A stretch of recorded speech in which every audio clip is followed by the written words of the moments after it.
The Manix 2 Lightweight is a remarkable folding knife. It gives you full-size, full-service performance in a knife that weighs only 3 ounces. It's also kind of an extraordinary design because it has a really long and interesting evolutionary history. So if you go back to the original inspiration for this knife, what you have is the original Manix design.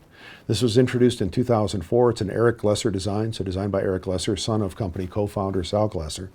And this was designed to be a very stout folding knife. So this has got full stainless steel liners, peel-ply textured G10 scales, a stainless steel backspacer, and a very stout backlock mechanism. So what you have is a very, very hefty handle, very strong lock.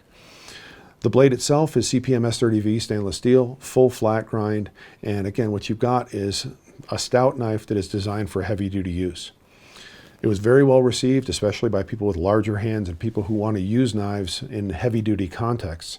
But for many people, what they wanted was something that offered all the same features and benefits, but in a slightly smaller size. So what we did was, a couple years after the original introduction of this version of the Manix, we decided that we were going to scale it down a little bit. So this is the C95 Manix, C95 being the basic SKU number. We took that, we scaled it down by about 10%, but retained all the other features, all the other benefits of the design. So this became, again, a Manix, but a C101. So we changed the SKU number, kept the model name the same. Again, what you'll see are all the same features and benefits of the original C95, but scaled down to a smaller size, a little bit more pocket friendly, and it trimmed the weight down from over 6 ounces down to about 5.5.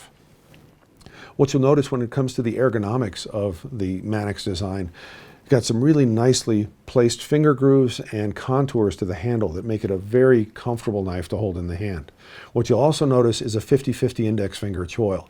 A choil is basically a finger groove, and when we say 50-50, what we mean is it splits the gap between the blade and the handle. So when you place your index finger in here, what it allows you to do is to choke up on your grip, so placing your hand closer to the edge for greater control, greater precision in your cutting actions. Also gives you a very secure grip, so if you're using the knife in demanding circumstances, you're not going to lose control over it. Again, what we have is a backlock mechanism, a very stout stainless steel backspacer, full stainless steel liners, and peel-ply G10 scales, CPM S30V stainless steel blade with a full flat grind. This also has a 4-position clip, so tip up, tip down, left or right side carry. So this particular version of the Manix, very well received. The folks who wanted something smaller than the original Manix, they really appreciated this, but our evolution of this design didn't stop there. We wanted to continue to trim its weight, and also one of the things that we wanted to do was to showcase our patented ball bearing lock mechanism. So the next evolution of the Manix was what we call the Manix 2. We transitioned from the backlock mechanism to our proprietary and patented ball bearing lock mechanism. So with a ball bearing lock, what you have is a steel ball bearing that is encased, in this case, in a polymer cage. So this polymer cage allows you to get a good grip on the lock mechanism when you're operating the lock. And that cage is driven forward by a compression spring. So the compression spring drives the ball bearing forward, and where it drives it to is a space between an upward facing ramp on the tang of the blade and the underside of this stainless steel backspacer in the forward portion of the handle. So what it does is it drives that bearing into the space between those two, and because that ramp is tapered, it wedges into place in that space between the two, those two components. That locks the blade very securely, and because of the taper, it also becomes self-compensating, meaning that if those contacting surfaces happen to wear over time, it'll naturally compensate, simply drive that ball bearing a little bit further, and will always lock up very solidly and very positively. To release the lock, you simply pull that cage backward, pulls the ball bearing out of the space between those two parts, allows the blade to close very easily. What you'll notice is in the closed position, that cage also drives forward. So there's also a very strong self-close mechanism and detent mechanism, so the ball bearing lock keeps the blade closed in the closed position as well. Very smooth operation, and very significantly, what it allows you to do is when you go to close the knife, I can simply brace the butt end of the knife against my palm, pull this back. It allows me to close the blade without ever having to place my fingers in the way of the edge. So as far as one-handed operation, easy one-handed opening, easy one-handed closing, very easy to operate. Now the original version of the G10 handled Manix 2, 2-position clip, so it's reversible for left or right side tip-up carry only. The reason for that is this end of the handle where the lock release is located Obviously, this real estate is taken. You can't mount a clip here without interfering with the operation of the lock. So it's designed primarily for tip-up carry. Also, what you'll notice on the original version, the CPM S30V stainless steel blade has a hollow grind.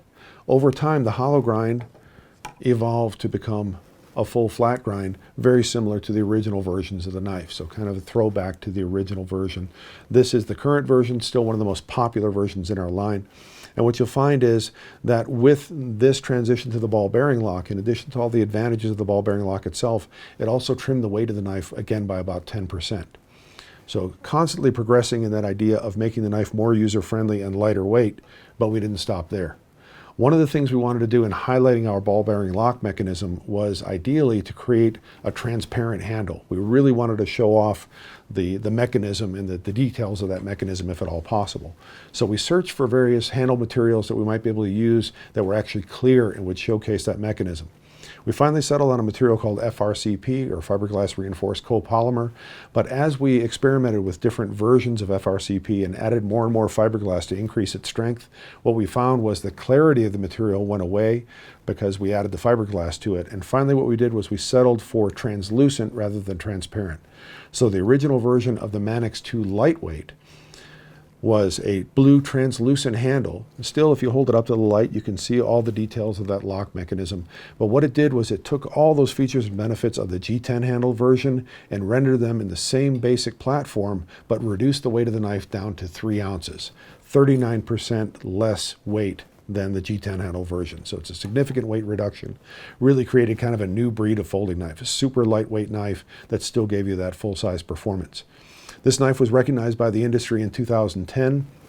It was the winner of the Most Innovative American Design Award at the Blade Show, which is a very significant award, definitely something we take great pride in. So this was really kind of a trend-setting knife, really a groundbreaking development for Spyderco at that time. But again, we didn't stop there. From the translucent blue handle, we wanted to have something that was maybe more of a conventional appearance. So we simply took the same FRCP material, rendered that in a black color instead. It still has the same bidirectional texturing pattern that we had on the original. This gives you a very secure grip, even in the most demanding circumstances. And it also has a reversible wire clip. So in this case, a wire clip that is very low profile, reversible for left or right side, again, tip-up carry. This knife also attracted a lot of interest from tactical end users, so people who are duty bound and in some cases are concerned about light reflection in the field. They don't want to have shiny things that would draw attention to their position. So what we decided to do was to take the black handled version of the Manix 2 lightweight and render that with a DLC coating on the blade. So diamond-like carbon coating, a very tough coating, non-reflective, and to match that we also put non-reflective black coatings on all the handle hardware. So what you have is, again, all the same functionality, features, and benefits, but now in a platform that is non-reflective, is not going to be something that you take to the field and would be reflective and draw attention to your position. So again, designed primarily for tactical end users or for people who simply like the aesthetics of the black blade. What's interesting about the Manix 2 lightweight, we're very proud of this design. We also decided to use it as a platform to showcase different blade steels. Now, Spyderco is a leader in the industry and has long been a leader in the industry as far as our use of exotic blade steels. So taking the Manix 2 lightweight platform and then kind of supercharging it with different steels is also something that's been very well received by our customers. So in this case, what we have is CPM S110V. Very high vanadium, very high chromium steel, ultra corrosion resistant, holds an edge for a very long time. And again, it's considered to be a high performance steel. In this case, what we have is a signature blue colored handle that goes along with the S110V. So it shows off this particular version of the knife, again, with an elite steel for people who appreciate that additional performance. Another exotic steel that we've highlighted in the Manix 2 lightweight platform is Carpenter's Micromelt Maximet.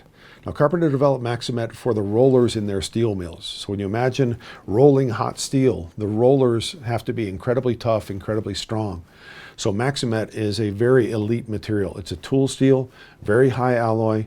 It is not a stainless steel, but it's incredibly tough, offers great wear resistance, and therefore great edge holding.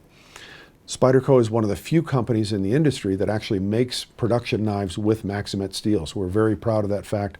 And we highlight that by pairing distinctive handle colors with distinctive steels. So like with the S110V, where we had a distinctive color of blue that goes with the S110V, all of our Maximet knives are basically highlighted by this gray color. Another steel that we're very proud of is CPM Spy 27.